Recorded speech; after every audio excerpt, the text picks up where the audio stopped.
Muy bien. Buenos días, señores. Vamos a empezar la clase.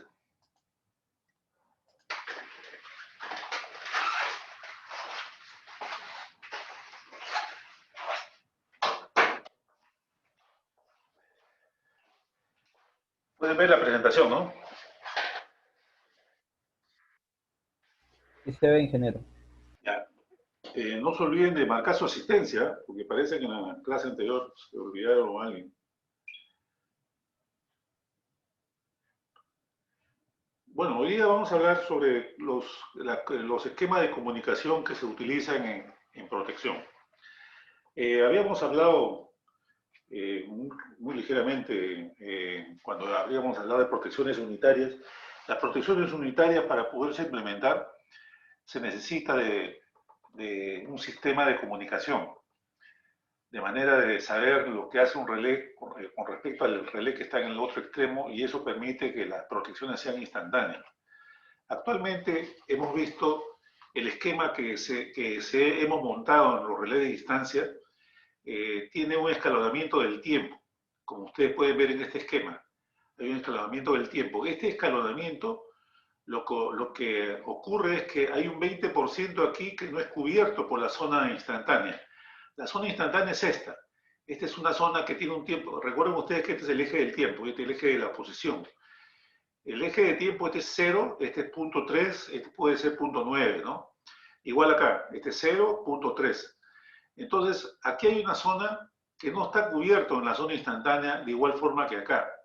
Entonces, acá hay un 20%, un 20%. En total, un 40% de la longitud de la línea no es cubierto de forma instantánea.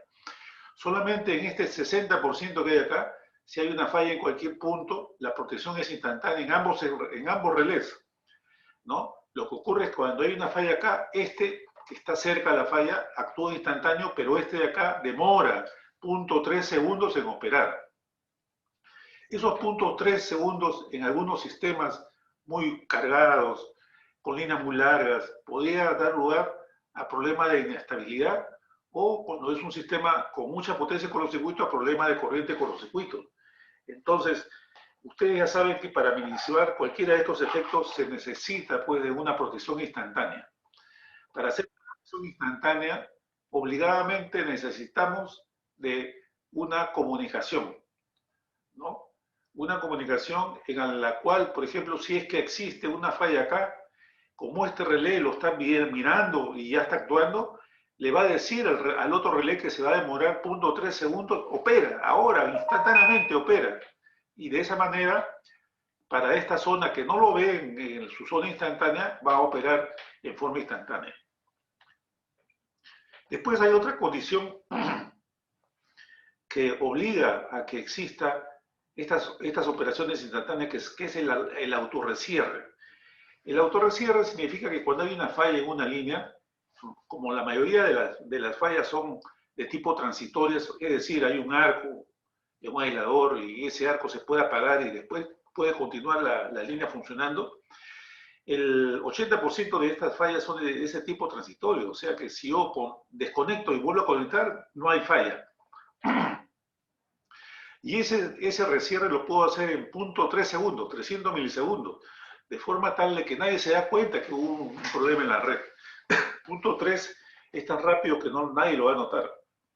Entonces, es otra condición en la cual se necesita de que ambos relés operen en forma simultánea, ¿no?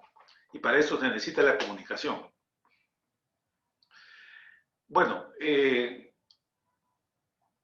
acá está lo que más o menos les he dicho. Implementar un esquema de recierre es necesario utilizar esquemas de protección de distancia o teleprotección. Entonces, lo que estamos hablando son de esquemas de protección de distancia o teleprotección. Para tal efecto es necesario tener un sistema de comunicación entre los relés a los extremos de la línea, con la finalidad de que intercambien órdenes de disparo o de bloqueo. Estos sistemas de comunicación van a servir para que un relé le diga al otro dispara, o para que un relé le diga al otro no dispares. Al final ese es eso, para eso es lo que sirve. Bueno, este es dentro de los diferentes esquemas de protección que se puede tener en los sistemas de alta tensión. Existen los sistemas no unitarios y los sistemas unitarios que van a utilizar los sistemas de comunicación. Los sistemas no unitarios, como ya los hemos visto, son relé sobre corriente, relé de distancia, etcétera, etcétera, no son protecciones que puedan operar instantáneamente, necesitan un tiempo. Entonces, si yo quiero que sea instantáneo, tengo que utilizar un sistema de comunicación. Mientras que los relés las protecciones unitarias, para ser unitarios necesitan de un sistema de comunicación. Entonces, necesariamente necesitan que la información de un relé hacia el otro extremo, eso se hace con un sistema de comunicación. Entonces, son los tipos de protecciones, los unitarios y no unitarios, que utilizan sistemas de comunicación. Bueno, acá hay cierta normativa. La IEC habla de uso de las protecciones, uso de las telecomunicaciones en protección, y la IEEE habla de esquemas pilotos. Bueno, aquí está la denominación de algunos tipos de protecciones, PUP en el IEC y PUTT, etcétera, etcétera, que más o menos que son lo mismo, ¿no? Dentro aquí, por ejemplo, underreach es U, overreach es O, ¿no? Igual que acá. Sobre alcance es overreach. Sobre alcance significa que un relé va a proteger más allá de la línea. Y underreach, subalcance, es que la regulación de relé va a estar por debajo del 100%, es decir, el 80% que hemos visto. Eso en cuanto al alcance. Y en cuanto al efecto de la comunicación, ¿no? Para que opere la protección, alguien le tiene que dar el permiso. Permisivo significa que tiene un permiso de operar, ¿no? Y este puede ser con un permiso o un bloqueo. Por eso que se llama permisive o por eso se llama blocking. Entonces, los sistemas pueden ser con sobrealcance y subalcance, dependiendo si está sobrealcanzado, o sea, si la medición de la impedancia es más allá de la línea o al 80% de la línea. Y permisivo o bloqueo se refiere a que la señal va a permitir o va a disparar la señal, la protección que está en el otro lado. Bueno, acá hay los canales de comunicación, puede ser fibra óptica, el canal de teleprotección, o sea, el que envía la señal de permisivo, de bloqueo, pues tiene un delay, un retraso de 5 milisegundos, y el canal de disparo puede tener un retraso de 10 milisegundos. En el PLC, o sea, la onda portadora, 10 milisegundos y 20. Son algunas consideraciones a considerar para hacer el estudio, ¿no? Funcionamiento de la línea de vacío y falla cercana al interruptor. ¿Qué pasa si falla el canal de comunicación? Hay que evaluar cómo es el comportamiento del esquema que uno está escogiendo en cada uno de estos casos y si está bien o está mal. Bueno, vamos a ver primero los esquemas no unitarios, los diferentes esquemas de comunicación que hay. Hay más que estos, ¿sabes? Estos son unos cuantos que he puesto. Son los más, digamos, uno que el permisivo es el opuesto del bloqueo, y estas son variaciones ya, ¿no? Vamos a explicar rápidamente, ¿no? Para estos esquemas. Por ejemplo, el subalcance permisivo. ¿Qué significa? Que el alcance del relé está debajo del 100% y que necesita el permiso de algo para que pueda operar. Aquí está el esquema. Este relé que está acá, este que está en el D, que es este de acá, cuando la falla está en este punto, este relé opera instantáneamente, lo ve en la zona 1 y va a funcionar. Pero este de acá no lo ve en la segunda zona, que es un punto 4 o punto 3, y yo necesito que opere instantáneamente, porque con algunas condiciones de estabilidad o algo necesito que mi protección sea instantánea y no demore punto 3 o punto 4. Entonces, la lógica es la siguiente, que este relé que está acá, esta es la lógica de disparo, necesita el permiso de alguna función. Este permiso puede ser el relé que está acá, o otro relé que está, perdón, el relé de distancia que está acá, u otro relé que pueda estar aquí, o alguna función de la protección de ese relé, ¿no? Como elemento que le da permiso puede ser el elemento de arranque del relé 3. Si este relé arrancó, significa que hay una falla de aquí para adelante, ¿no? Puede estar la falla acá, acá o más allá. Entonces, ese es el permiso. Y el otro es que si este relé ve la falla, significa que la falla es de aquí para allá. Entonces, este le manda una señal a este y le dice dispara, ¿no? Entonces, le manda la señal, pero con el permiso hace el disparo. Este permiso puede ser el arranque, puede ser un elemento direccional, puede ser un relé de mínima tensión, puede ser un relé sobre corriente o puede ser una función de distancia, ¿no? Cualquiera de ellas, puede ser como función de distancia, cualquiera de ellas que lo vea, puede ser el permiso, pero necesita la confirmación del otro. Entonces por eso se llama subalcance permisivo. Luego tenemos, bueno, esta es una lógica más en detalle, donde acá se ve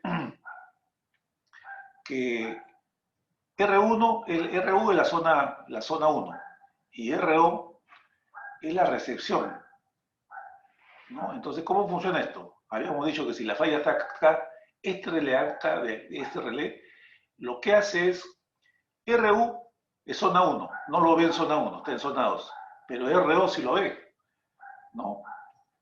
RO sí lo ve, RO es una función, cualquiera puede ser de una función de arranque, de mínima tensión, etc. Entonces este ya está con un 1 acá. Y necesita que el otro relé le mande la señal. Entonces este relé, el RU lo está viendo, porque está en zona 1. Entonces el RU manda la señal al OR y manda a disparar y además le manda una señal de transmisión que le llega acá y lo vuelve en un 1. Entonces este ya tiene un 1 de acá y un 1 de acá y sale acá un OR y de aquí sale el disparo y los dos operan simultáneamente. Entonces es así como funciona el subalcance permisivo.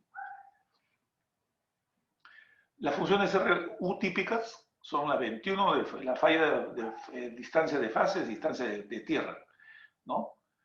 La RU es la zona 1, la zona 2, perdón, la permisivo puede ser la zona 2 o la zona 3, o un relé de mínima tensión o un relé sobre corriente, ¿no?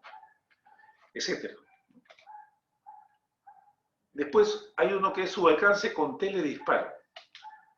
¿Cómo funciona esto?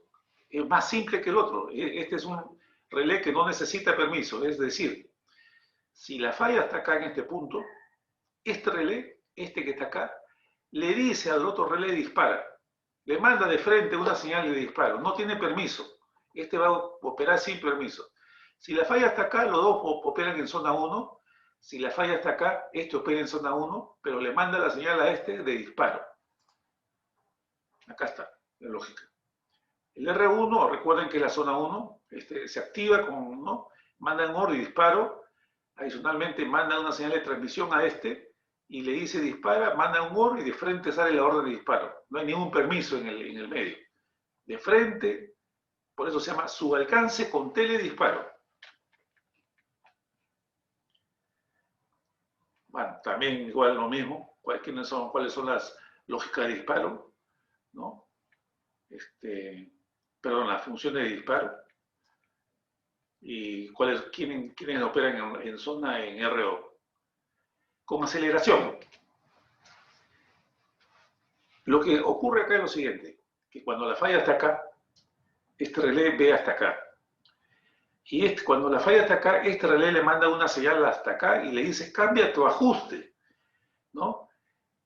En lugar de que el ajuste llegue hasta zona 1, cámbialo hasta un poco más allá de la barra, hasta zona 2. Y se vuelve un T igual 0. Esa es la lógica. Cambia el ajuste. Entonces, cuando hay una falla en este punto, este de aquí le manda una señal a este de acá y le dice, aumenta tu ajuste, ¿no? Entonces, al aumentar el ajuste, se opera en forma instantánea. Este es el uno con sobrealcance con bloqueo. Recuerden que los otros eran un subalcance, o sea, no llegaba toda la línea. Y para llegar a la otra línea necesito de la comunicación, para decirle que dispare o que, bueno, básicamente la función es que dispara, ¿no? Y esta puede ser con bloqueo, sin bloqueo, con alcance. Mientras que el de sobrealcance ya está con sobrealcance, ya está pasando la otra línea. Va a funcionar de todas maneras. Entonces, ¿para qué sirve la comunicación? Para bloquear cuando la falla está más allá de la línea. Por ejemplo, este relé tiene una función que mira hacia adelante, pero que tiene sobrealcance y llega hasta acá. Y este relé llega hasta la línea y más allá. Es decir, si hay una falla en cualquier sitio de la línea, opera en zona 1 o en zona A, que es la zona instantánea. El problema está cuando la falla está acá, en este punto, que es la otra línea. O cuando, en este caso, cuando la falla está acá, que es la otra línea. Ahí no debe operar este de acá, que está con sobrealcance, no debe operar. Entonces, lo que ocurre en esta cosa es que el relé que está acá tiene una función que está mirando hacia atrás. Entonces, esa función que está mirando hacia atrás detecta esta falla y le manda una señal a este, le dices no operes, lo bloquea a este, porque este ya miró la falla. Este, como tiene un sobrealcance, ya miró esta falla y va a disparar. Entonces, para que no dispare, porque no es una falla en esta línea, es una falla en la otra línea, este relé le dice a este otro, no bloquees o bloqueate. Entonces aquí se ve la lógica, ¿no? Este relé recibe una señal del relé C y bloquea la zona A, bloquea el disparo. Aquí está la lógica, ¿no? En la cual la función le transmite acá, sale un 1 y el 1 se convierte en 0 y no sale el disparo, en ambos lados.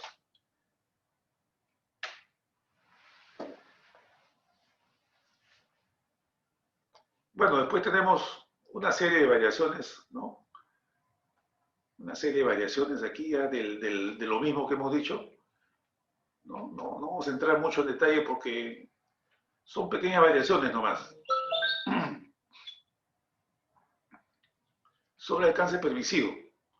Este es algo parecido, pero con un permiso, ¿no? O sea, acá está con sobrealcance.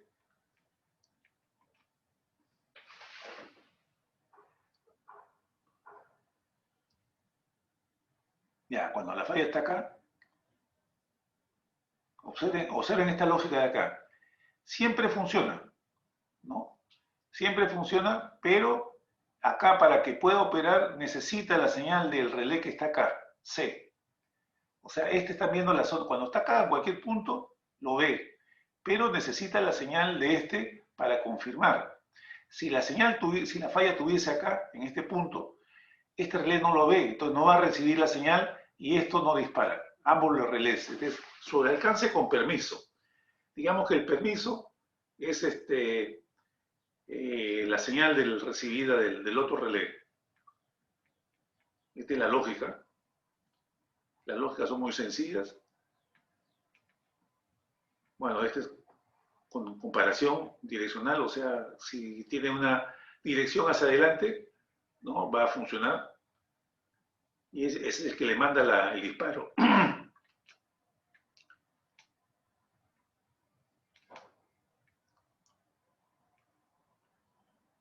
Esta es una comparación de un esquema de transferencia con un esquema de bloqueo.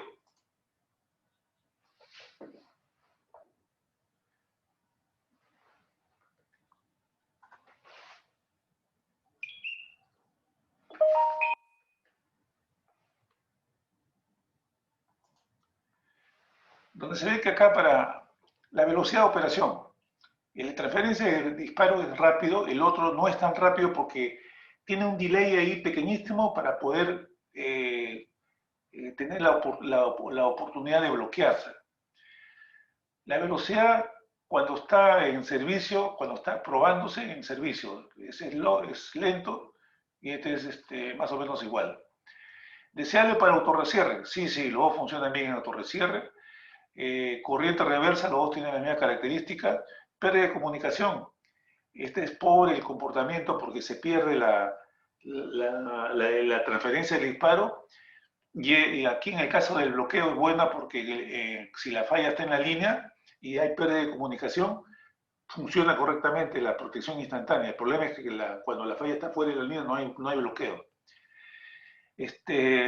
Comportamiento para realimentación débil, Bueno, los dos más o menos tienen la misma característica, ¿no?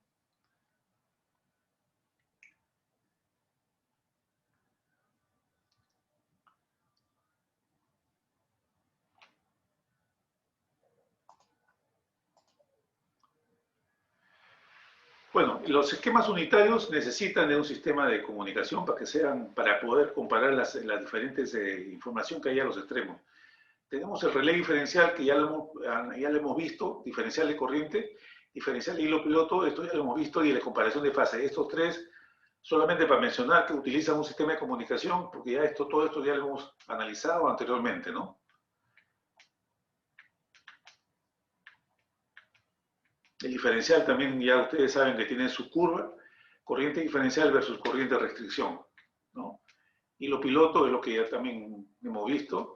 Comparación de fase, también hemos visto la comparación de fase, cómo trabaja. Este esquema también lo hemos visto ya. Así es que, aplicaciones según el tipo de línea. El tipo de línea se refiere a que si es una línea corta, es decir, una línea mediana y una línea larga. El CIR, que es la división entre la impedancia de la fuente y la impedancia de la línea, define si la línea es corta o larga.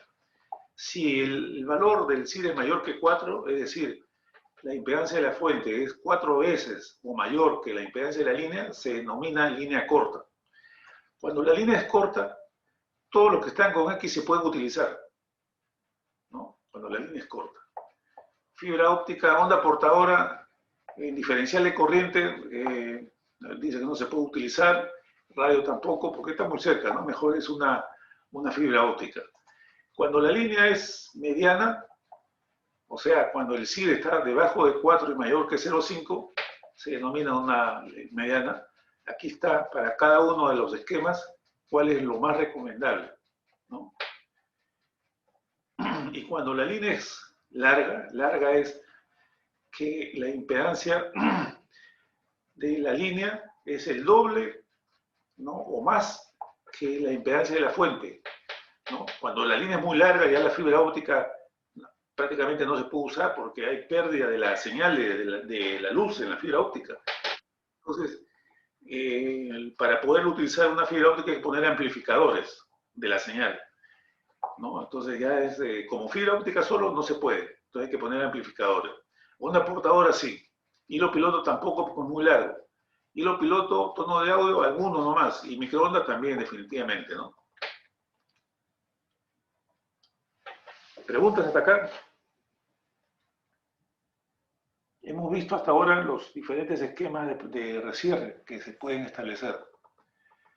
Vamos a ver ahora el autorrecierre. El autorrecierre es otra de las funciones, digamos, que podrían implementarse, que va a permitir que ante una falla transitoria se reconecte rápidamente la línea y que la falla pase desapercibida.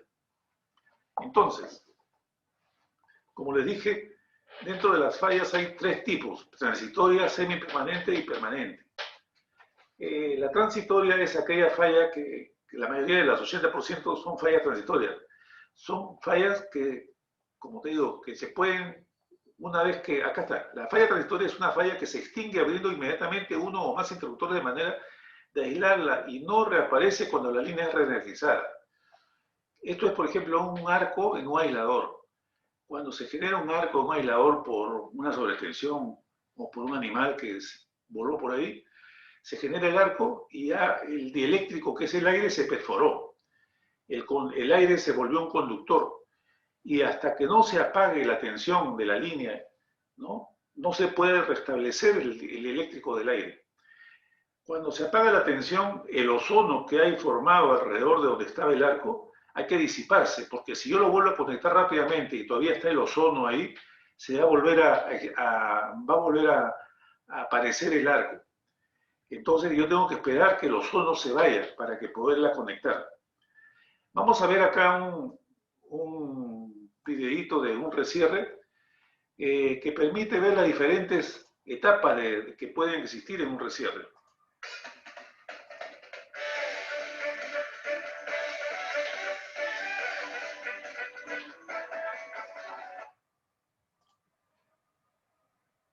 ¿Están viendo, no?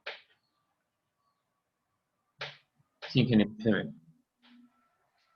Let's look at the sequence of a typical auto-reclose relay for a transient fault. Here's a typical feeder circuit. Una línea que está abierta, donde hay un relé sobre corriente y también hay una función de recierre aquí. As we said previously, the auto-reclose relay normally uses the same current transformers as the protection system. Let's now close. Aquí pone un eje del tiempo de diferentes eventos que van a aparecer aquí, en el momento que aparece la falla, en el momento que se abren los contactos del interruptor, en el momento que se extingue el arco, en el momento que hay un recierre, etc. Vamos a ver eso. Circuit breaker. Ahí cerró el interruptor y aparece la As the corriente. circuit breaker closes, the current on the feeder will increase. Let's now simulate a transient fault. Un árbol se acerca a la línea, sobre corriente, opera la protección y manda disparo. En este instante manda disparo. The circuit breaker is now tripped and the circuit breaker contacts open. The current now reduces and after a short time delay, the arc will be extinguished. After the fixed time, we reset the protection system automatically. We then try and reclose the circuit breaker. Once the circuit breaker is closed, the current starts flowing again. The duration of the time from when the arc was extinguished to when the current starts flowing again is when the circuit was dead. Bien, hasta acá. Ocurre la falla y el relé manda a disparar, ¿no? Cuando el relé manda a disparar, el interruptor empieza a abrir, pero todavía los contactos están cerrados porque el interruptor todavía está abriendo el contacto, ¿no? Este es el instante en que el contacto se separa, el metal de un lado del contacto con el metal del otro lado se separa. Sin embargo, en ese instante no se apaga el arco, hay un arco ahí que demora unos ciclos en apagarse. Tiene que primero la distancia entre contactos tener una distancia de tal forma que la rigidez eléctrica sea suficiente para extinguir el arco y la corriente pasar por cero. Entonces, este es el instante que el arco se extingue por completo, desaparece la corriente de falla. Pasa un tiempo y el relé se resetea, ¿no? Después el relé de recierre manda el cierre nuevamente del interruptor. El interruptor empieza a moverse y después de un instante de tiempo, ¿no? Recién el contacto de un extremo del interruptor con el otro se pegan y en ese momento aparece la corriente nuevamente. Estos son los diferentes eventos que ocurren ante la apertura y el cierre del interruptor. Este tiempo de aquí, entre el momento en que se extingue el arco y el momento hasta que se cierra el interruptor, que se pega el contacto, se denomina tiempo muerto. Este tiempo tiene que ser suficientemente largo para que el ozono que está en el arco se disipe, ¿no? Y al momento de recerrar se pueda continuar con el servicio. Si este tiempo es muy corto, se cierra el interruptor y nuevamente aparece el arco, ¿no? Se reactiva el arco nuevamente. Entonces tiene que ser lo suficientemente largo para que apague el arco y no tan largo porque si es muy largo genera un problema también en la red.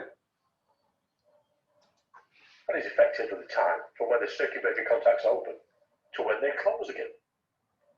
This is a known factor for most circuit breakers and depends on the circuit breaker design and the type of mechanism. After the current starts flowing again, and we don't detect any further faults, we reset the auto-reclose system and it goes back to its origin. Bien, a partir de aquí, el relé, el interruptor para poder abrir y cerrar nuevamente, tuvo que hacer un gasto de energía. Y esto lo hace sumamente rápido, lo hace en medio segundo. Entonces, no es que hay un motor que se está moviendo y hace que abra y cierra, no, el motor es muy lento para eso.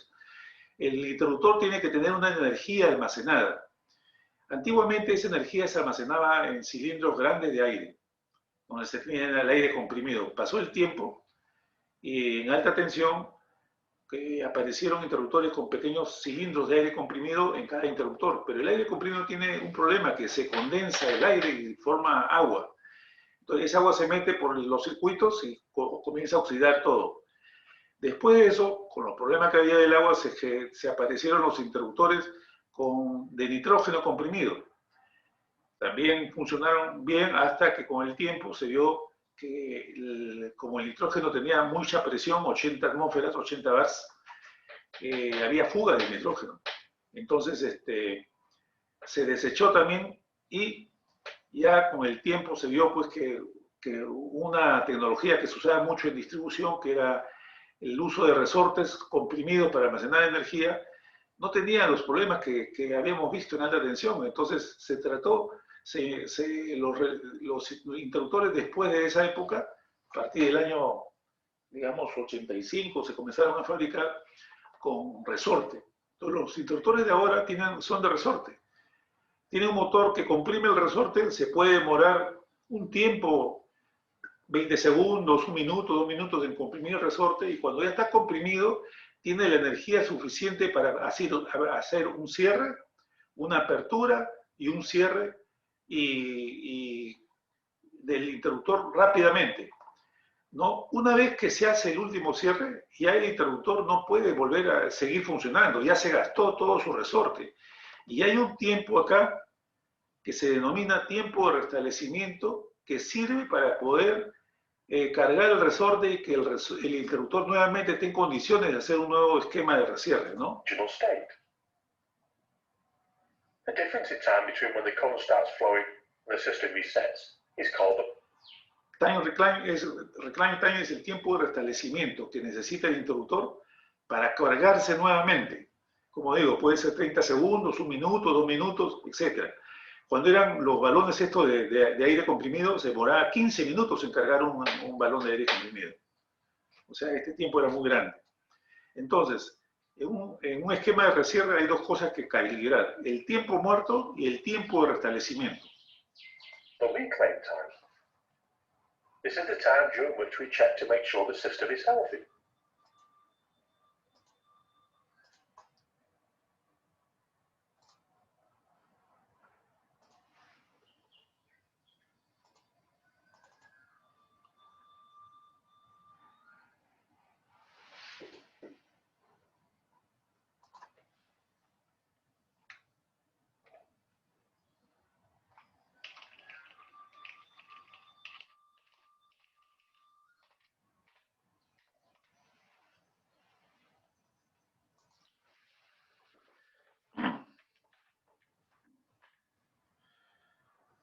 Algunas de las razones por las cuales utilizar la función de recierre: minimizar las interrupciones de los clientes.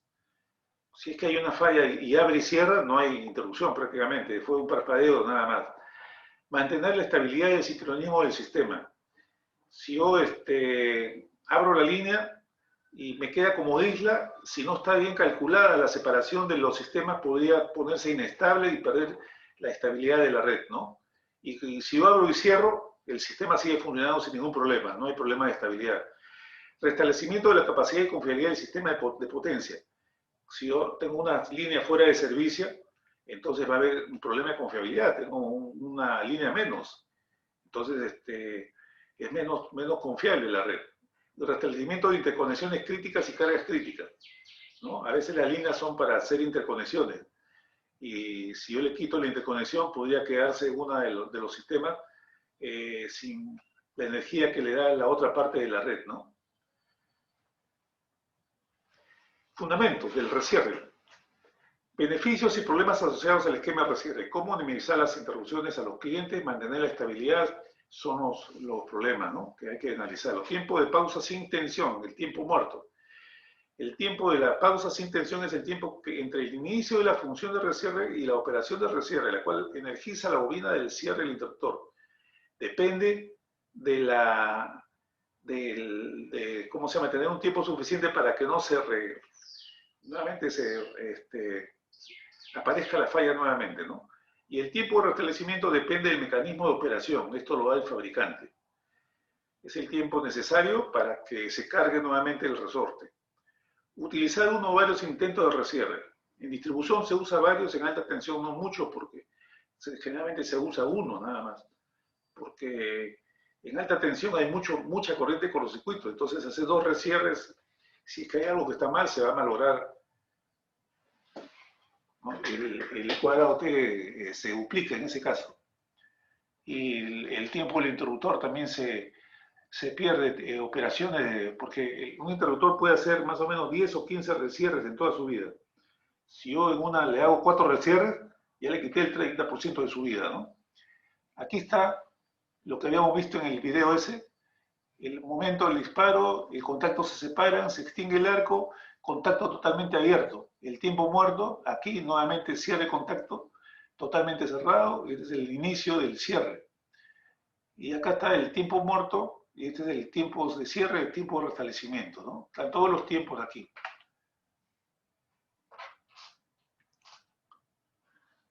Este es con recierre, este de aquí es un cierre, ¿cómo se llama? Efectivo, un cierre exitoso. Y este de acá es cuando la falla es permanente. O sea, hay un cierre y encuentra nuevamente con falla y nuevamente se inicia el ciclo de apertura. O sea, acá hay abre, cierra y abre si es que la falla permanece. Todo esto lo tiene que hacer con la misma carga de energía, ¿no? Entonces, al final de esto, el relé empieza a cargarse recién, perdón, el interruptor se empieza a cargar para volver a estar nuevamente en una condición de recierre. ¿Dónde se aplica el recierre? En todos los niveles. En realidad en todos los niveles, pero en los niveles de baja subtransmisión puede ser recierres trifásicos. En los de alta tensión, ¿por qué recierres trifásicos? Porque pues, son sistemas radiales. Y en alta tensión, recierres monofásicos, ¿no? Después vamos a ver qué cosa es eso. Bueno, el recierre, el objetivo principal pues es mantener la estabilidad y el sincronismo. Esto se hace aplicando disparos rápidos y esquemas de recierre, o sea, con la comunicación. Los problemas de estabilidad aparecen cuando la línea que tiene aplicado el esquema de recierre es la única que interconecta dos sistemas de potencia. Los esquemas de recierre utilizados en los sistemas de transmisión, además de mantener la estabilidad, también ayudan a retornar la configuración normal de la red.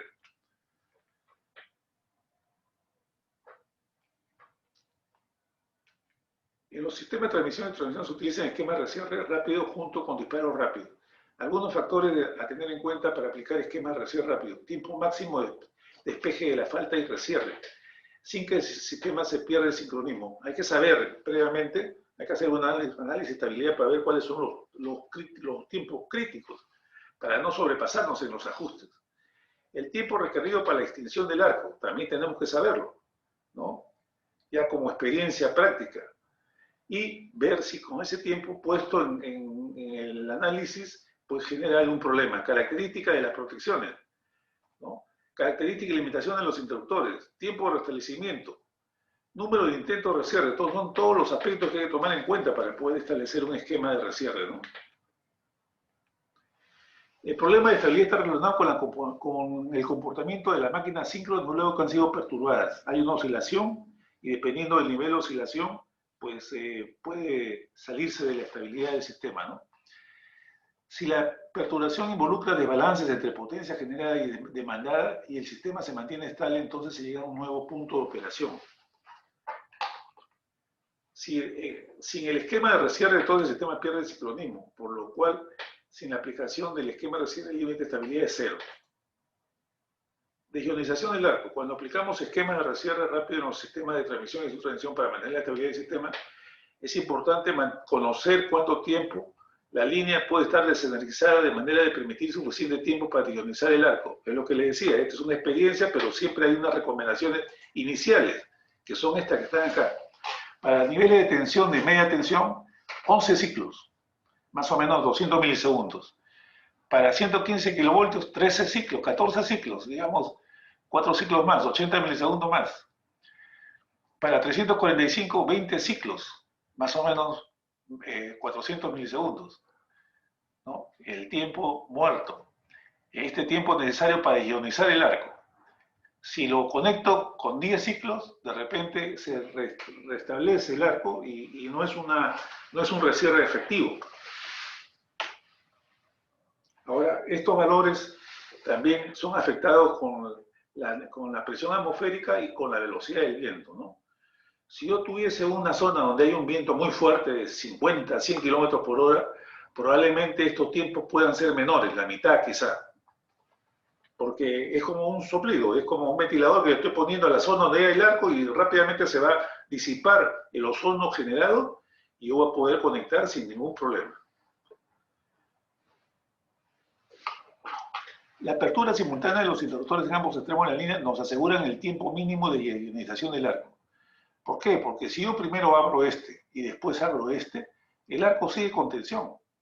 Entonces lo importante es que los dos abran simultáneamente, esperen el tiempo muerto, que es el que está acá, y después conecten los dos simultáneamente para que se restablezca la tensión.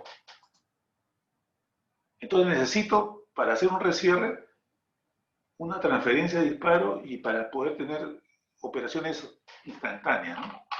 El interruptor también tiene que ser un interruptor especial.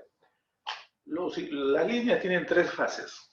Si yo hago un recierre trifásico, es decir, si abro las tres fases, ¿no? Que normalmente lo que uno se le imagina en la cabeza es que si abre el interruptor tiene que abrir las tres fases, pero si en una línea de alta tensión yo abro tres fases, la parte de un extremo de la línea que tiene una red y la otra que tiene otra red van a empezar a comportarse de manera diferente, de forma tal que el ángulo en uno puede ser 0 y en el otro puede empezar a variar 40, 50, 80, 100, 150, 180 y yo ya no puedo conectarlo porque estoy con una diferencia de ángulos que ya perdí el ángulo de sincronización. Entonces no va a haber una conexión rápida, instantánea. Entonces, para lo que yo quería el recierre, para que el fenómeno sea lo más rápido posible y pase desapercibido, no voy a poder conseguirlo si hago un recierre trifásico. Sin embargo, si yo tengo un recierre monofásico, porque la mayoría de las fallas son fase a tierra, ¿no? Y solamente abro la fase fallada y las otras dos fases permanecen cerradas, el sistema sigue en sincronismo con las otras dos fases, ¿no? Sigue operando sin ningún problema con las otras dos fases. No se pierde el sincronismo, de forma tal que yo puedo abrir la fase fallada en ambos lados, esperar el tiempo muerto, volver a cerrar y la red puede seguir funcionando sin ningún problema, ¿no? Entonces, para eso también necesito que los interruptores tengan una capacidad de operar por fase, o sea, sean interruptores monofásicos. Al comienzo de las clases del curso yo les hablé de los interruptores monofásicos e interruptores trifásicos. Los interruptores trifásicos son aquellos que tienen un solo mecanismo de operación y cuando operan las tres fases simultáneamente. El interruptor monofásico, cada fase yo la puedo abrir o cerrar independientemente. Para tal efecto necesito que cada fase tenga un mecanismo de operación. Es más caro porque ya ahora son tres mecanismos de operación contra uno que tenía el otro, ¿no? Entonces la fabricación es más complicada y el interruptor es más caro. Entonces esa es la característica del interruptor. Ahora, el relé también tiene, aquí hay algunos tiempos, ¿no? El relé también tiene algunas características. Bueno, vamos a continuar con lo que está acá. El tiempo de restablecimiento, ¿no? Eso depende del interruptor. Cantidad de recierres. En media tensión pueden haber varios recierres, ¿no? Pero cada vez que hay un recierre, estoy desgastando mi interruptor. Bueno, los interruptores de media tensión están diseñados para muchos recierres. Además, los niveles de corriente de falla en media tensión no son tan grandes. En alta tensión y esta alta tensión, los niveles son 40, 50 kiloamperios. Y eso hace que los interruptores tengan capacidad de abrir 10, 15 veces la corriente de cortocircuito de diseño. Entonces, si yo hago un recierre, 3 recierres, por ejemplo, y encuentra con falla, ya me gasté como el 30% de todas las posibilidades de falla, ¿no? Entonces, perdón, del tiempo de vida del interruptor. Entonces, normalmente en alta tensión y extra no se utiliza recierres, se utiliza un solo recierre. No se utiliza más de uno. El interruptor se fabrica para un recierre, porque si yo lo quiero para 2 recierres, el mecanismo de almacenamiento de energía tiene que ser mayor, más grande, tiene que almacenar 2 ciclos de operación. Entonces, y es más caro. Eso en cuanto al interruptor, ¿no? Al interruptor, ¿no? En cuanto al relé de distancia, el relé de distancia también tiene que tener la capacidad de mandar el disparo a una de las fases. Hay relé de distancia o trifásicos que sí tiene solamente un contacto de disparo que hace operar las tres fases, y hay relé de distancia que tienen tres contactos de disparo, uno para la fase A, uno para la B y uno para la C. Entonces, si la falla es en la A, abre la A, si la falla es en la C, abre la C. Y el recierre solamente en la fase fallada. Entonces, los relés también son diferentes, así como los interruptores. Recierre trifásico menos recierre monofásico. Bueno, en las redes radiales y en las redes donde no hay interconexiones que puedan dar posibilidad a que las redes puedan girar, tener un ángulo totalmente diferente, entonces se puede establecer un recierre trifásico. Si no, hay que hacer un recierre monofásico.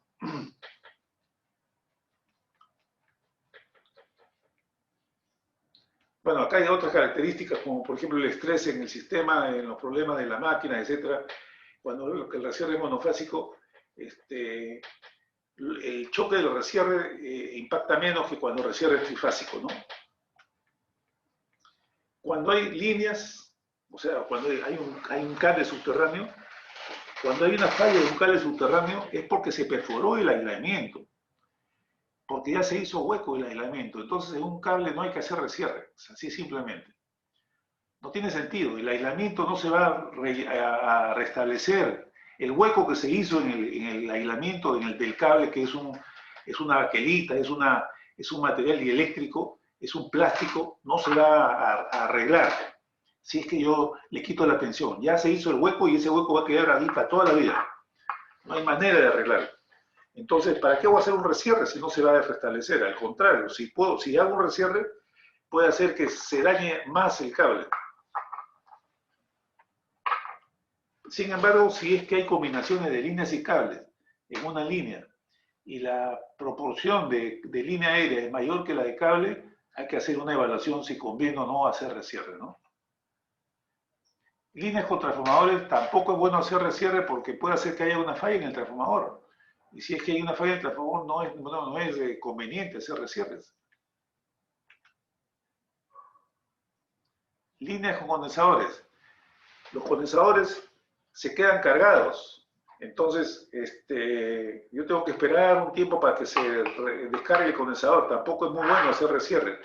Además, se pueden presentar sobretensiones muy grandes en los condensadores y envejecimiento de los condensadores, ¿no? ¿Preguntas, señores?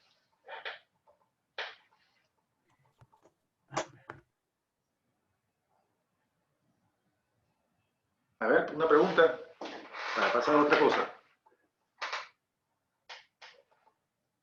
¿Está claro todo acá? ¿Está claro el recierre? ¿Para qué sirve? ¿Está claro por qué se usa, por qué se requiere el recierre? El recierre básicamente se requiere para darle velocidad a la protección, ¿no? Porque hay un 20% del alcance de las líneas que no está con el tiempo instantáneo. Para eso se requiere los sistemas de comunicación, ¿no? Y el recierre se requiere para que se despeje las fallas a tierra, las transitorias, que son un 80% de las fallas.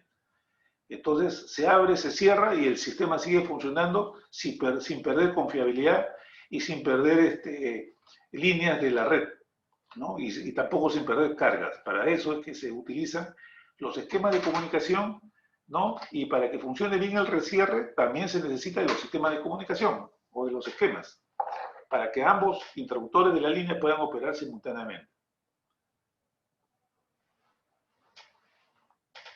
¿Preguntas? Ingeniero, ¿es la misma lógica tanto para recierres en media como en alta? No, en media tensión generalmente las redes son radiales. Entonces, como es radial en media tensión, no hay el ángulo de sincronismo. Cuando yo abro un alimentador, no hay tensión simplemente. O sea, No hay que el ángulo de uno es 0 y el otro ángulo puede ser 30, 40, 50, 90. Ese es cuando se tiene generadores en ambos lados. Aquí no. Entonces, en distribución, el recierre puede ser trifásico. El interruptor trifásico es más barato. Además, en media tensión no existen los interruptores monofásicos. Entonces, se puede hacer el recierre con interruptores trifásicos, ¿no? Y no necesito un relé de distancia que tenga operación para la fase A, para la fase B, para la fase C. Necesito un relé que solamente tenga un contacto de disparo, nada más. Abro todo el interruptor, las 3 fases y vuelvo a cerrar. Solamente se utiliza recierres monofásicos cuando se tienen redes, ¿no?, que pueden oscilar de manera independiente un lado con respecto al otro, ¿no? ¿Está claro eso? Ingeniero. A ver, vamos a hacer un dibujito acá para que se entienda mejor esto. Vamos a ver. ¿Dónde está la pizarra acá?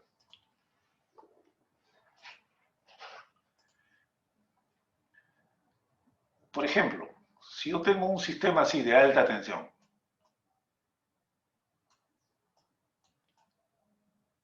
como puede ser Chavarría, por ejemplo. Para Chavarría hay como 4 bancos. Vamos a poner uno solo. Y yo tengo una línea acá que alimenta una subestación. Tengo otra línea que está por acá.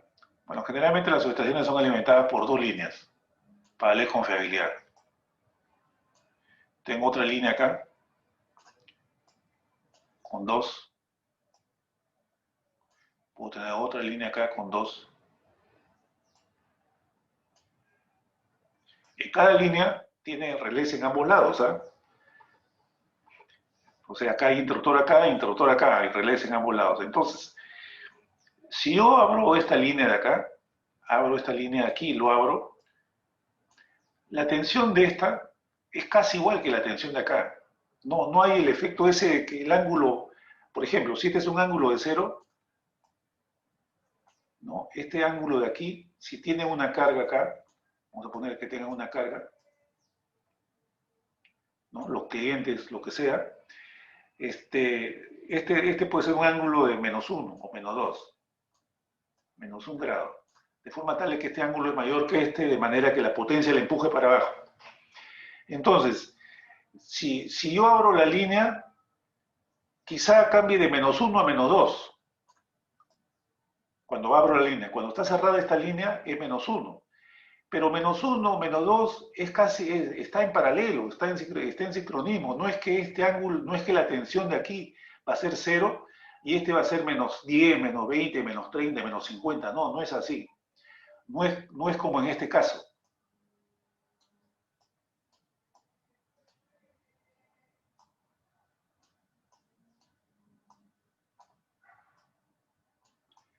No es como en ese caso que si yo abro la línea acá, ¿no?, este ángulo de aquí puede ser 0 y este ángulo puede ser 180, ¿no? O sea, claro, inicialmente tiene más o menos el mismo valor, puede tener 5, 6, lo que sea.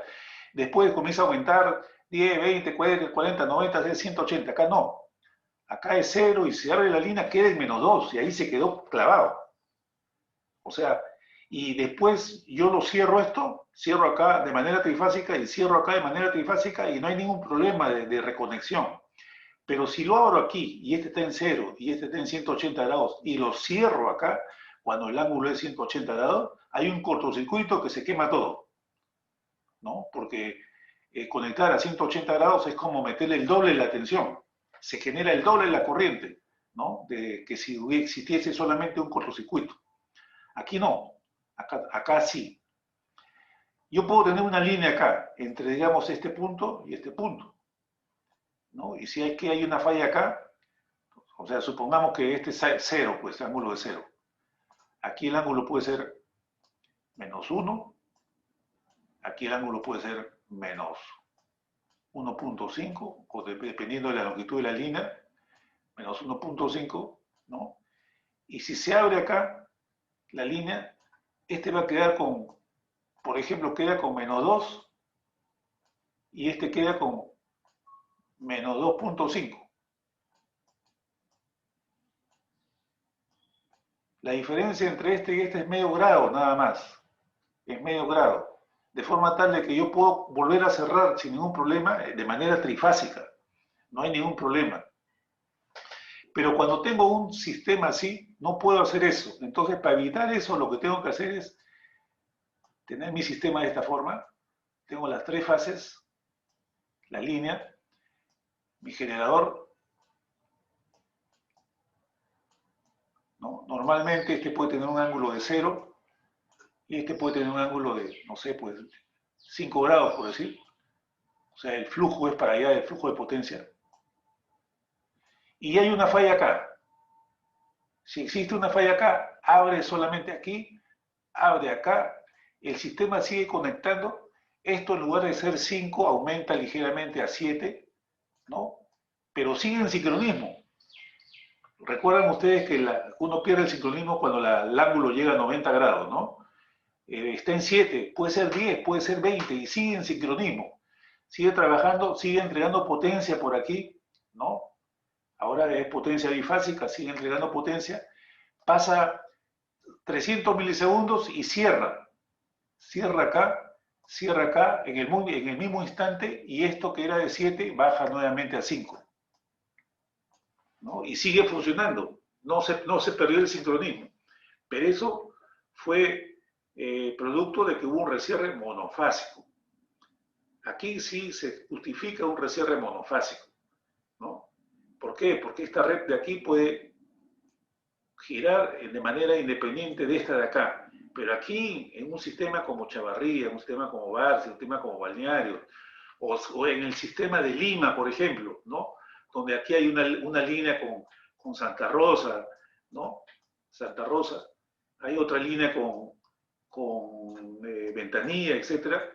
Más o menos todo tiene el mismo ángulo. Si yo abro aquí, los ángulos permanecen iguales, ¿no? Porque de aquí sale una línea que se va al norte, etcétera, etcétera. Entonces, hay que analizar exactamente dónde se requiere un sistema trifásico y dónde no. Pero en general, para evitarse el problema, es preferible tener recierres monofásicos, ¿no? Y no estar analizando, a ver, este de aquí está enganchado, no está enganchado, porque puede hacer que en condiciones normales esté enganchado, pero si yo desconecto la línea que está acá, ya perdí el sincronismo.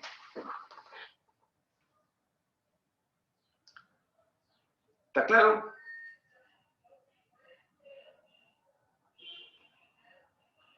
¿Entendieron, señores? Sí, sí, ingeniero, quedó claro.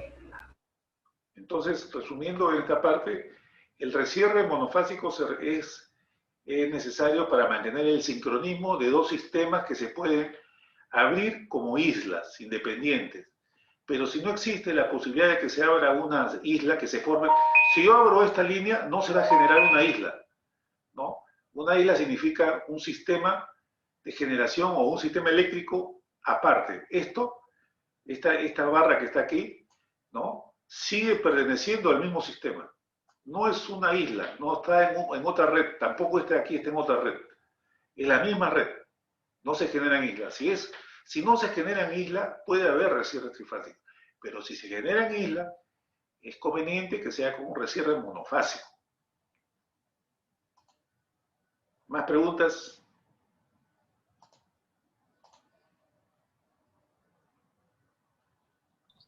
Ingeniero, para fallas semipermanentes en sistemas de distribución, puso que se puede intentar más de un recierre, pero el límite sería, ¿hay un límite establecido ahí o no? Bueno, el límite depende del equipo que hace el recierre. El equipo que hace el recierre tiene un límite de recierre. Si es un interruptor, que normalmente el interruptor tiene un solo recierre. Si es un recloser de distribución, los reclosers pueden hacer hasta 6 recierres, ¿no? Pero también depende de cómo uno lo ha pedido. Uno puede pedir un recloser con 2 recierres, con 4 recierres, con 6 recierres, etcétera. Depende, ese es el límite. Ahora, ¿cuántos recierres puedes hacer tú? O sea, si yo, por ejemplo, estoy diseñando una red que se va a ir por tal sitio, ¿cuántos recierres O sea, y voy a comprar el reclauser. ¿Con cuántos resierres lo compro? ¿Con 4? ¿Con 6? ¿Con 8? Tienes que ver tú la posibilidad de que se caiga la línea, y si se cae la línea encima de la vereda no hay ningún problema, pero si se cae encima de la gente y a alguien que está abajo o se cayó encima de su kiosco periódico que está debajo de la línea y le haces 6 resierres, pues lo vas a zancochar a lo que está dentro, ¿no? Entonces, yo creo que en Perú, donde no se respeta absolutamente nada, ¿no? Donde en principio no debe haber nada debajo de la línea, pero ustedes vayan, recorran la línea, van a ver que hay de todo debajo de la línea, este, este, y hay resierres, y hay múltiples resierres, pues el que programó eso va a ir preso por una responsabilidad penal, ¿no? Entonces, ¿cuánto debes poner? No sé, pues, con un resierre lo matas al que está abajo. ¿Cuánto pondrías tú? Quizá la respuesta es no poner resierres, ¿no? Se debe inspeccionar la zona entonces, pero como usted dice, si no han respetado los límites y se acerca mucho el cable, entonces no sería recomendable no colocar ningún reserva. Efectivamente, ¿no? Efectivamente. Porque el día que se muera alguien y hay un resierre, va a ir preso el gerente general, el jefe de operaciones y el jefe de protecciones. Porque es una responsabilidad penal, ¿no? El juez no entiende mucho de nada. El juez te va a preguntar, ¿y si usted no hubiera programado el resierre, se hubiera muerto la persona? Bueno, probablemente que en la primera caída sí, pero ¿cómo demuestras tú que se murió, que no se murió en la primera, sino que de repente con la primera él quedó vivo y con el segundo resierre sí se murió, ¿no? El juez tú tienes que demostrarle al juez, ¿no? O sea, tú puedes decir, bueno, pero la persona se murió con el primero, y el juez te puede decir, ¿y usted cómo sabe? De repente quedó vivo. A ver, demuéstrale tú que con la primera murió. No podemos demostrar eso. Entonces te va a decir, mejor no hubieras puesto el resierre y quizás hubiera quedado vivo, ¿no? Entonces siempre existe la posibilidad. Si existe la posibilidad y quizá tú lo hayas matado, vas preso.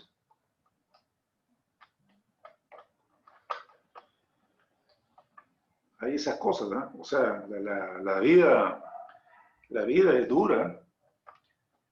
O sea, generalmente cuando ocurren estas cosas, y cuando hay una empresa de por medio solidaria que tiene dinero, como puede ser una empresa eléctrica, van a tratar de sacarle plata a la empresa eléctrica.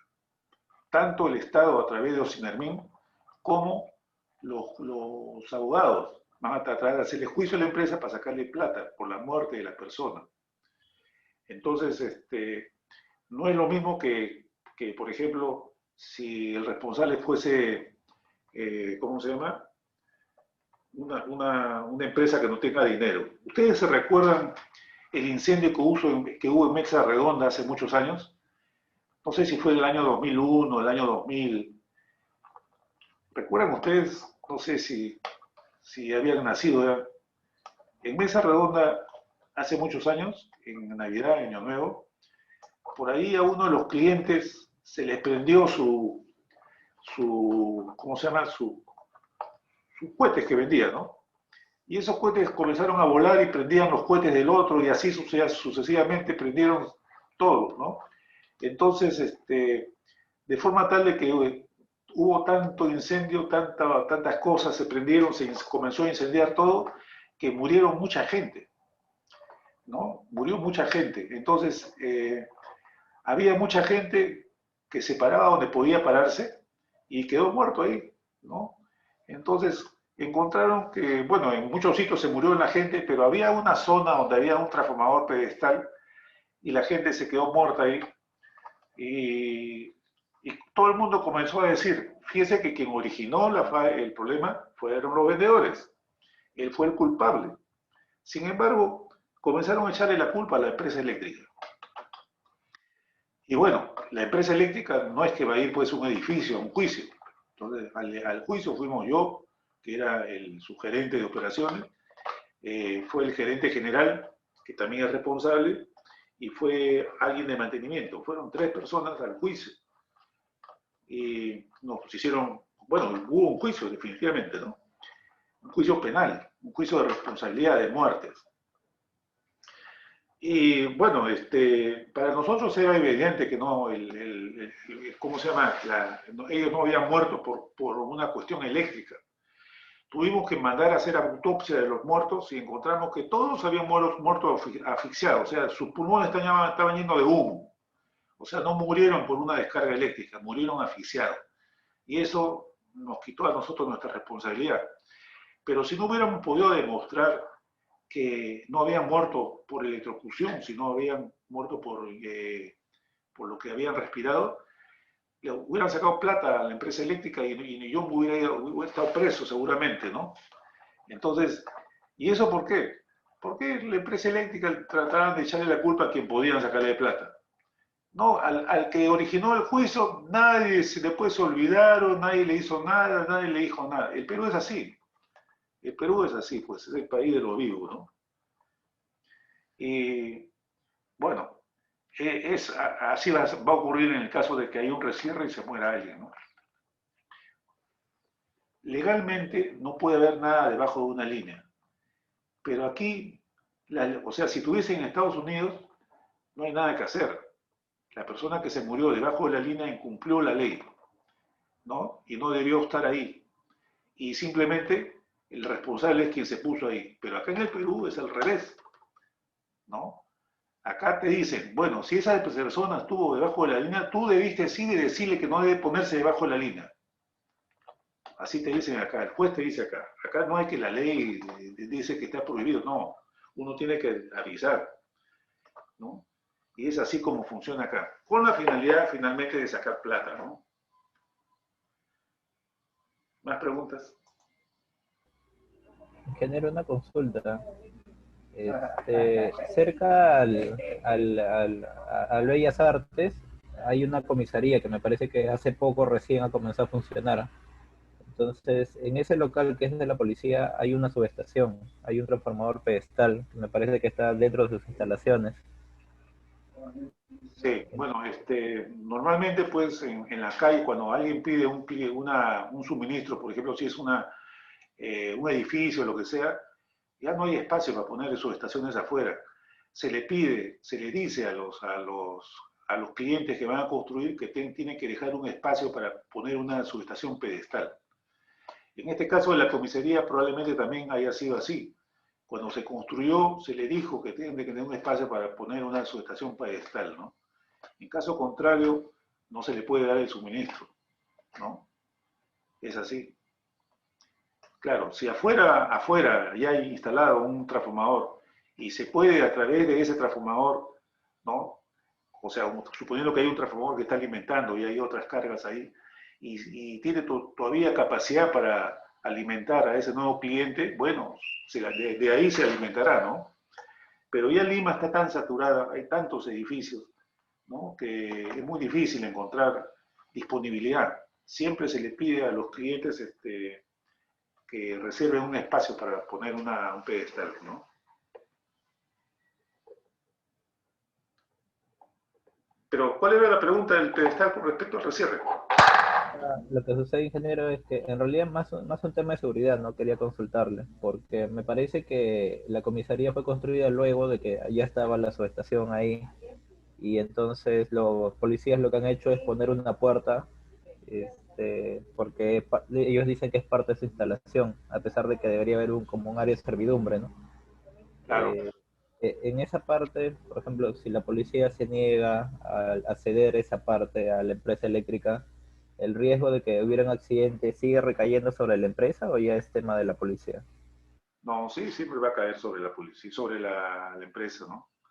Yo dudo mucho que o sea, las empresas eléctricas tienen un sector que administra las propiedades y es bien probable que todas sus propiedades, las subestaciones tengan su título, esté registrado en registros públicos, ¿no? Lo que ocurre es que a veces las subestaciones están en un lugar cualquiera, bueno, si es que está en la vereda, ¿no? Si es que está en la vereda y ponen un poste, eso sí es servicio público, ¿eh?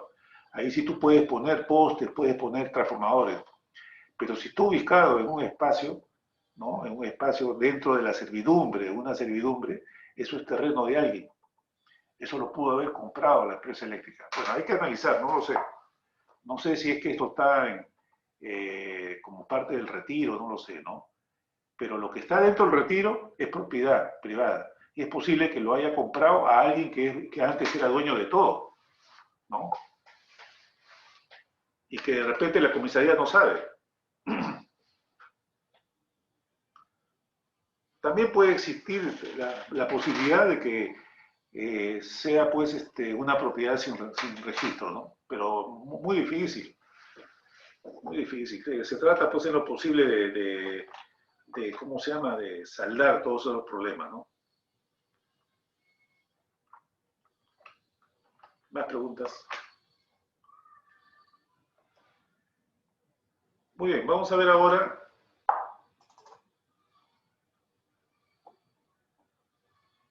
una comparación de un ajuste, de una protección. Están viendo la grafiquito, ¿no? Sí, sí, gracias. Ya. Tenemos el plano XR. En este plano vamos a dibujar una línea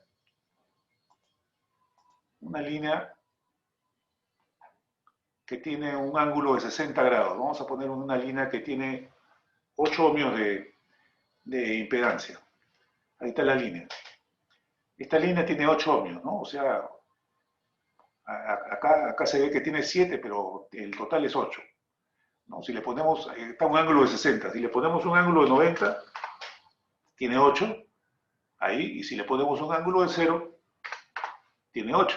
Entonces, si le ponemos un ángulo de 60, tiene 7 más 4. 7 al cuadrado más 4 al cuadrado da 8. Bien, vamos a poner un relé de distancia tipo MO, ¿no? Tipo circular regulado a un 80%.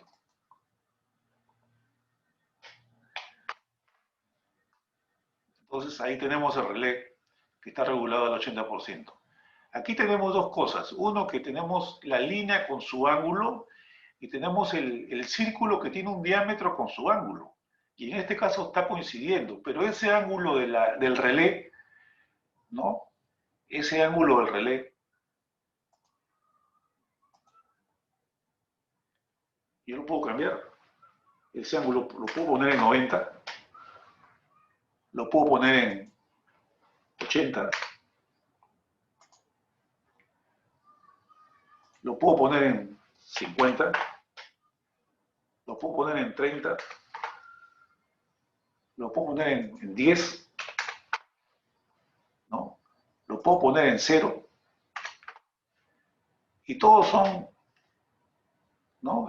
Tiene un alcance del 80% del 8, 8 por 8 es 64, aquí 64, ¿no? Y si le pongo un ángulo de 90, el alcance es 64, 64, 8 por 8 es 64. Pero en este caso, el ángulo lo voy a regular al ángulo de la línea, 60. Es así como se ajusta, ¿no? Entonces ya tengo el ajuste. Esta es la zona 1, digamos. Recuerden ustedes que hay una zona 2, hay una zona 3, etcétera, ¿no? Entonces esta es la zona 1.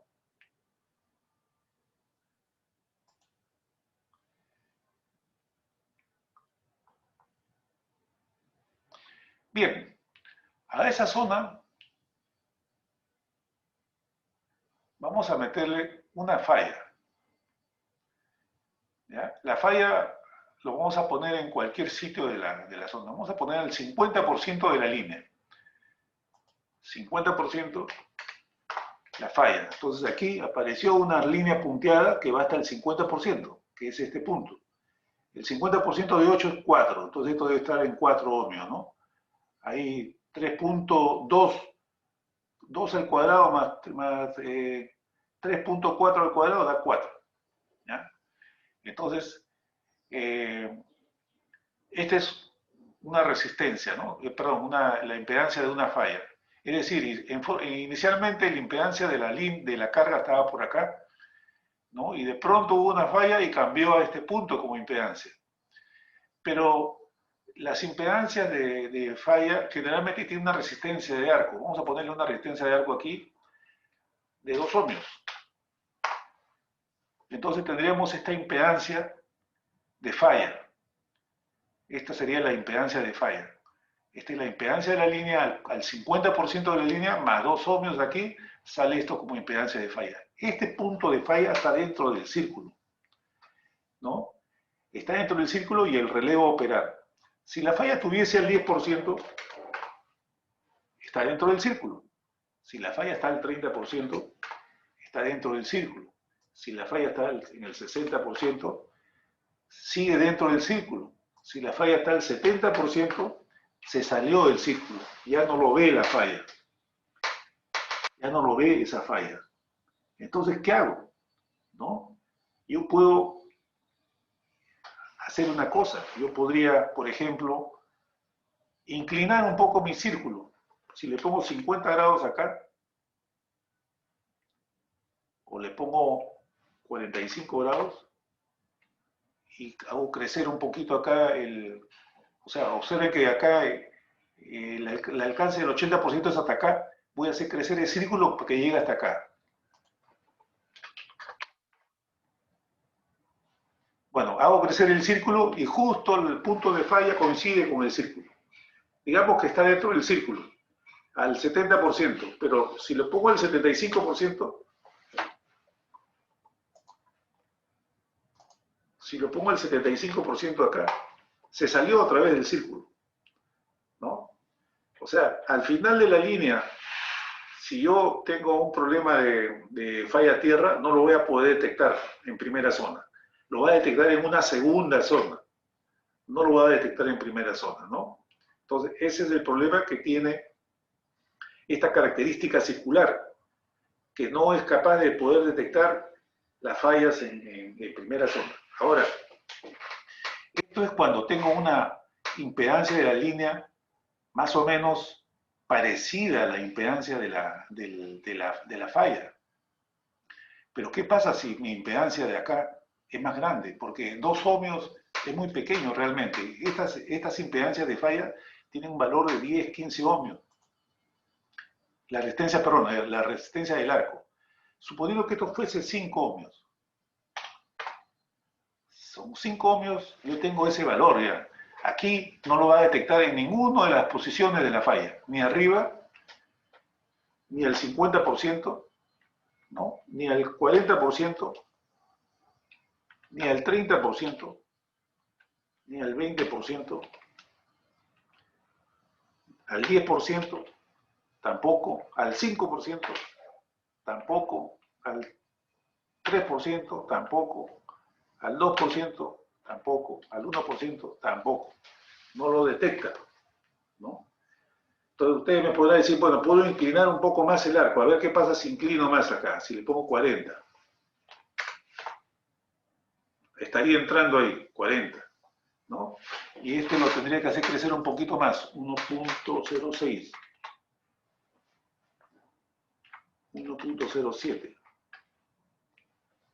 Bueno, este entró, ya entró, con 5, con 10%, está con 20%, está con 30%, con 30% ya no lo ve ya, ¿no? Con 50% tampoco, ya no lo ve. Entonces, ¿cómo hago para que vea este punto de falla? ¿Lo puedo inclinar más? A ver qué pasa si lo pongo, porque si hago crecer aquí más el diámetro, 1.1 o 1.2, ya el alcance es más del 80%. Observen que hasta acá es el 80%, ¿eh? Esto ya está fuera del alcance. Digamos que está casi por llegar. ¿Qué tal si aumentamos más, disminuimos el ángulo? 30 grados, ¿no? 30 grados, está con las justas aquí, ¿no? Si le aumento un poquito más aquí, 1.25, está ahí, pero tendría que inclinarlo un poco más esto, le pongo 25 grados. Ya, ahí más o menos que está, ¿no? O sea, ahí más o menos que está, ahí está en 80% aquí y ha entrado esto, ¿no? Si está en 0%,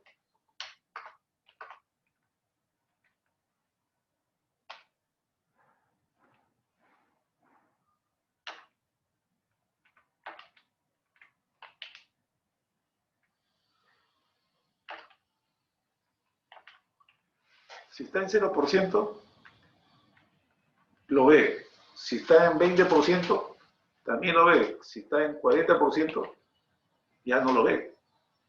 Si está en 50%, tampoco. Si está en 60%, tampoco. Entonces, definitivamente que el círculo tiene su limitación para poder detectar fallas a tierra, ¿no? Todavía le estoy diciendo que todavía 6 ohmios es un valor bajo, más o menos los valores están por encima de los 10 ohmios, ¿no? Pero estamos jugando con solamente 6 ohmios. Entonces, yo podría agarrar, como este no lo ve, hacer otra característica, la característica cuadrangular. Vamos a volver a su ángulo normal este relé acá con este es un ajuste normal, ¿no? Del relé, en la cual se ve pues que hay un problema aquí con este valor de la corriente de falla. ¿Cómo soluciona ese problema? Vamos a regular un ajuste del 80% aquí, y vamos a poner una resistencia aquí de 8 ohmios, vamos a poner 8 ohmios, no le da 9 ohmios, 9 ohmios.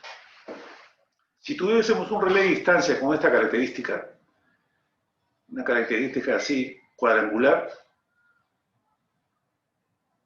vemos que esta resistencia de falla, a ver, ¿qué pasa si la posición de la falla está en el 80%? Todavía se pasó un poco, entonces vamos a ponerle ahí 9.5. 9.5. Entonces, con ese valor,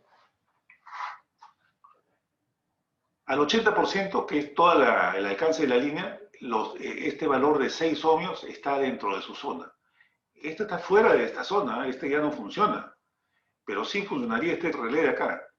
Si tuviese al 50%, también funciona. Si tuviese al 30%, también. Si tuviese al 20%, también. Si tuviese en el 5%, también. Y si tuviese en 0%, también funciona, ¿no? Todo cae dentro de su rango. Sin embargo, yo también podría, por ejemplo, digamos, mejorar un poco más esto, porque tiene una zona muy grande, ¿no? Entonces, si le podemos poner un ángulo acá a esta curva, este es el ajuste resistivo. Vamos a poner un ángulo de menos 20 grados y le disminuimos este valor a 8. ¿No? Le puedo bajar un poco más, a 6. Ponemos un valor de 6. Entonces aquí vemos que, suponiendo que la falla está al 10%, entra. Si está al 30%, está al límite. Entonces vamos a bajarle aquí el ángulo, menos 30. ¿No? Menos 30. Vamos a ponerle aquí 5.5.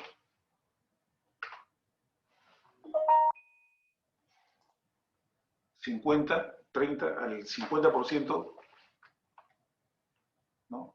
Al 60%, al 70%, al 80%, ¿no? Y más o menos que esta configuración de protección cubriría casi todas las fallas a tierra que hay acá, ¿no?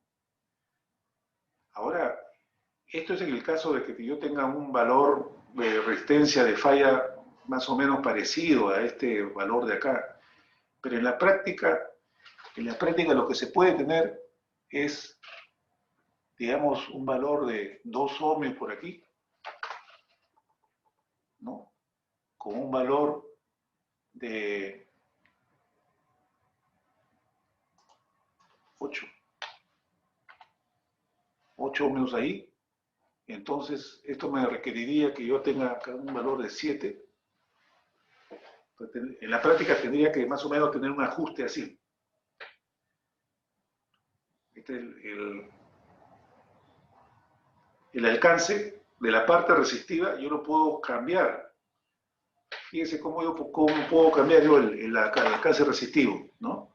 1, 3, 4, 5, 6, 7, 8.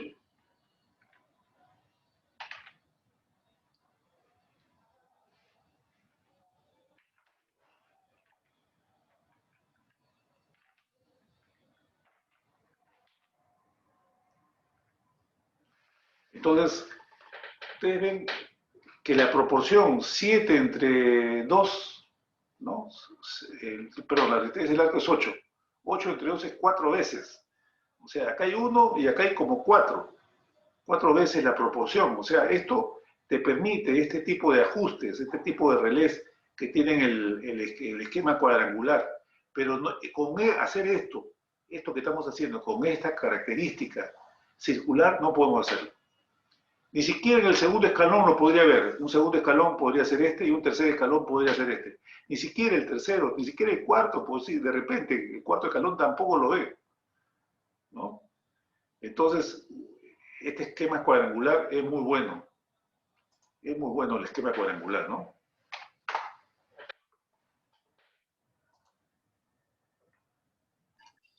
Ingeniero, disculpe, la inclinación de la arista amarilla que está a la izquierda, que está casi cerca al eje Y, ajá. Eso más o menos, ¿qué ángulo tiene? Esto no le interesa mucho. Solamente para darle esto no, en los relés esto viene fijo prácticamente, no hay que regular nada, ni este ni este. Algunos te dan la posibilidad de regular este ángulo, ¿no? Algunos. Otros viene ya fijo, con un valor estándar, ¿no? Lo que importa es este valor y este valor de acá y el ángulo. Esto que puede ser un ángulo de menos 30, menos 20 o 20, ¿no? O así. O sea, básicamente lo que se regula es este y este con el ángulo. Puedo ponerle 0 si quiero, pero hay que ver cuál es el mejor ajuste. Hay que analizar todas las posibilidades que se puedan tener, porque aquí yo estoy considerando que la parte R viene paralelo, pero no. Cuando hay una carga, cuando la línea está entregando potencia y hay un generador en el otro lado, esta curva es inclinada, es así, ¿no? Es así. Y cuando el flujo de energía es al contrario, cuando viene de allá para acá, esta línea es para arriba. Esta línea es así para arriba. Entonces, esta es una cosa que deberían ustedes programarlo, para que les salga bonito, ¿no? Simúlese fallas en diferentes sitios, para diferentes, y van a ver que esta es una curva así para abajo.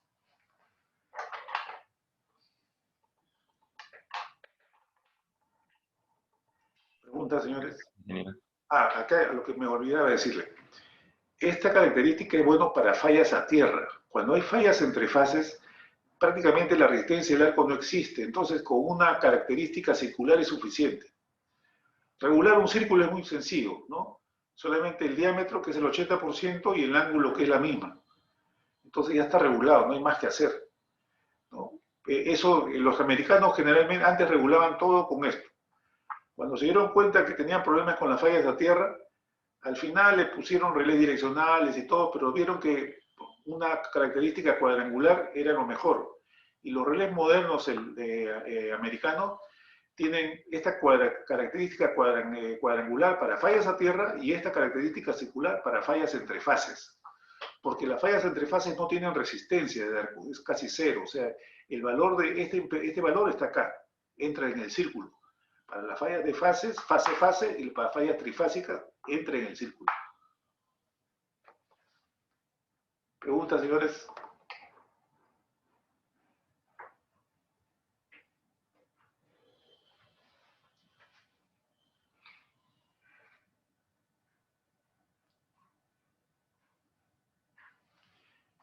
Muy bien. Vamos a...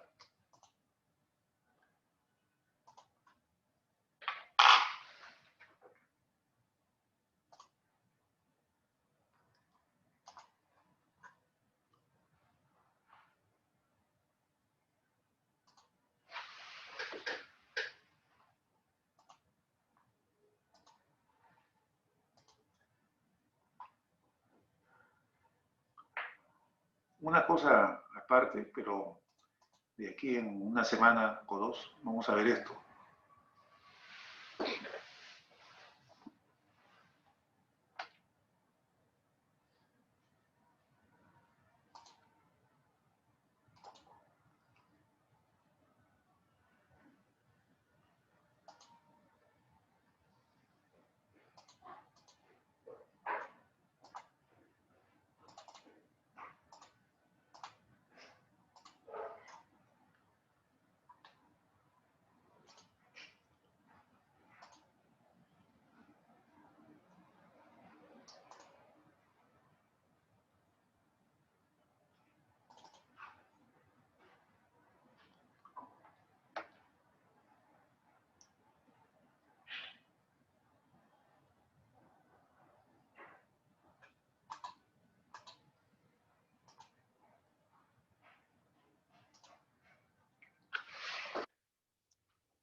Estoy tratando de...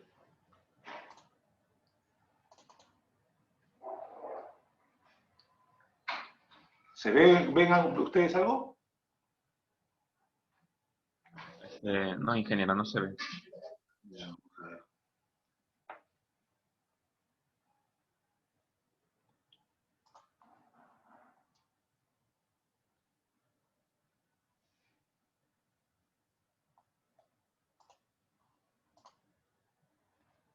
Ahora,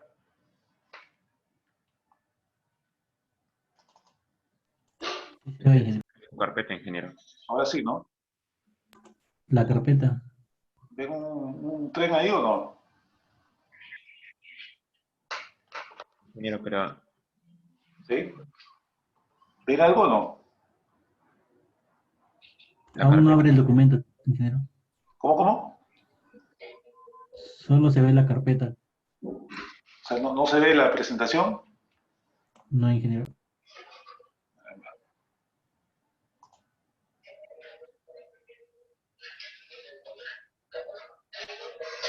Ahora,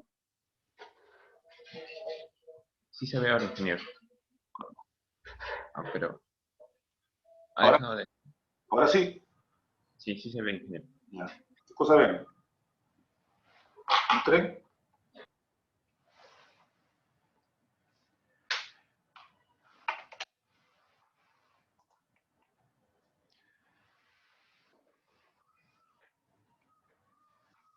Bueno, estos son trenes que... Están mirando los trenes, ¿no? Sí, ingeniero, sí se ve. Ya, estos son trenes que hay en Europa, ¿no? En Europa hay muchos trenes. Toda Europa está recorrido por trenes. Este es un tren que va a 350 kilómetros por hora, ¿no? Son trenes que van al TGV, el famoso TGV de Francia, va a 350 kilómetros por hora. Hay trenes más rápidos. El AVE es un tren que va entre Toledo no, entre Madrid y Sevilla, ¿no? Que va también a más o menos 300 kilómetros por hora.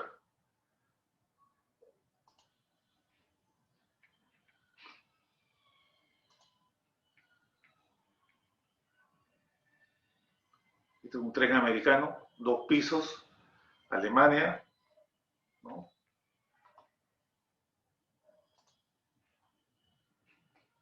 ...400 kilómetros por hora... a la mitad de la velocidad que va un avión, ¿no? Este es un tren japonés. Esta es una estación de trenes,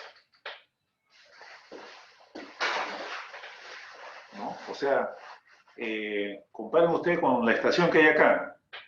Una estación de trenes, donde acá, no sé si ven, todos estos son líneas de trenes. Línea de trenes, línea de trenes. Todo eso es una estación donde hay estacionamiento, hay todo. Ahí está la línea de los trenes. Eso es un país desarrollado. Y no tan desarrollado, porque este es China. China no digamos que es un país totalmente desarrollado. Pero este es China, por ejemplo. Pero fíjese usted cuántos trenes pasan por acá, por esta estación. Observen. Esa debe ser nuestra meta, señores. Nosotros no podemos conformarnos con lo que tenemos.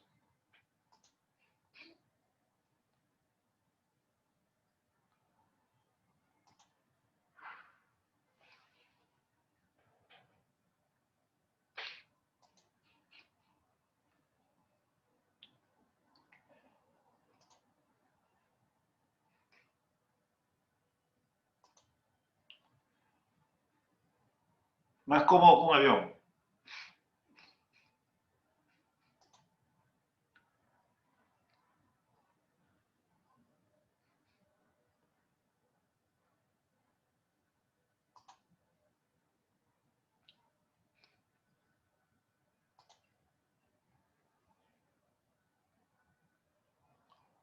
Acá está la velocidad, 301 kilómetros por hora. El nivel de ruido, 66 decibelios. A ver, miren ustedes, seguramente que en su casa hay más ruido que esto.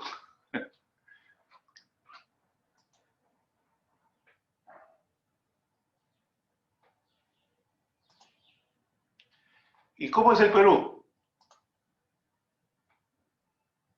Ese es nuestro sistema de transporte. Estamos felices con esos.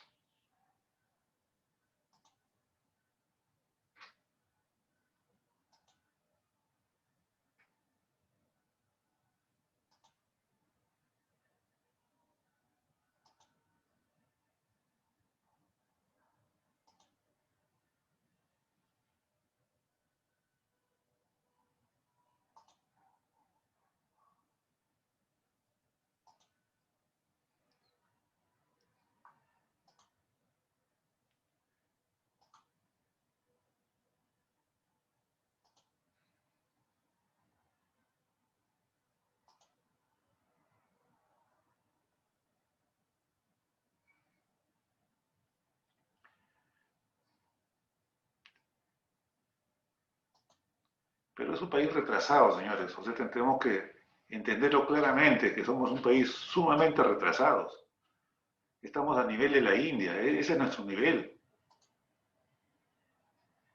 Y lo peor es que nosotros no nos damos cuenta de eso. Lo peor es que los propios presidentes piensan que así debe ser. El único que más o menos tenía cierta perspectiva de lo que debería ser era Kuczynski, que trató de destrabar el proyecto de los trenes, trató de que haya un tren entre Huacho y Ica y cosas por el estilo, ¿no? Pero Alan García y todos ellos, Toledo y Humala, no tienen idea. El populismo es así. El metropolitano que creemos nosotros que es lo máximo que hay es un medio de transporte totalmente obsoleto ya. El metro que tenemos, ¿cómo está ese metro? ¿Cómo van a comparar este metro con el metro que han visto ustedes ahí en China?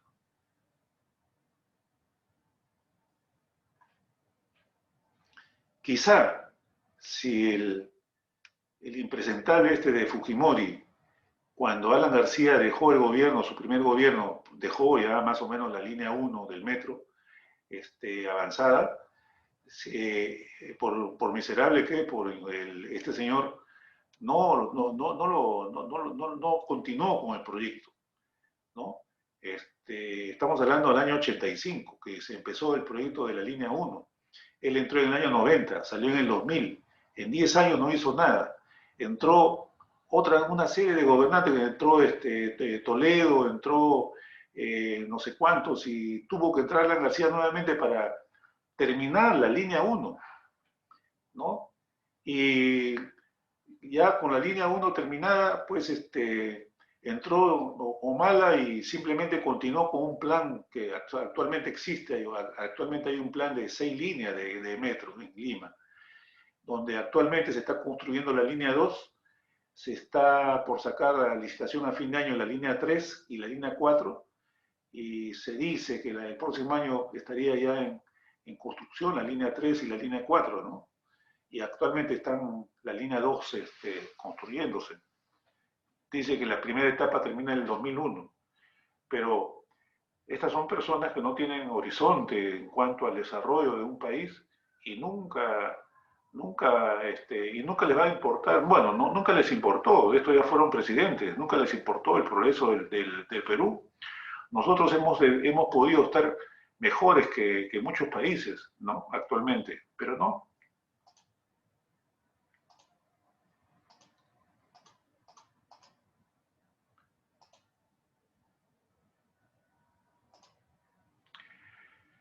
Muy bien, señores.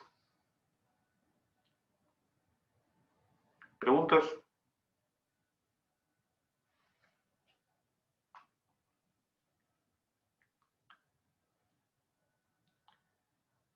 Muy bien, entonces nos vemos la próxima semana. Que les vaya bien. Hasta luego, señores. Sí, ingeniero, hasta luego.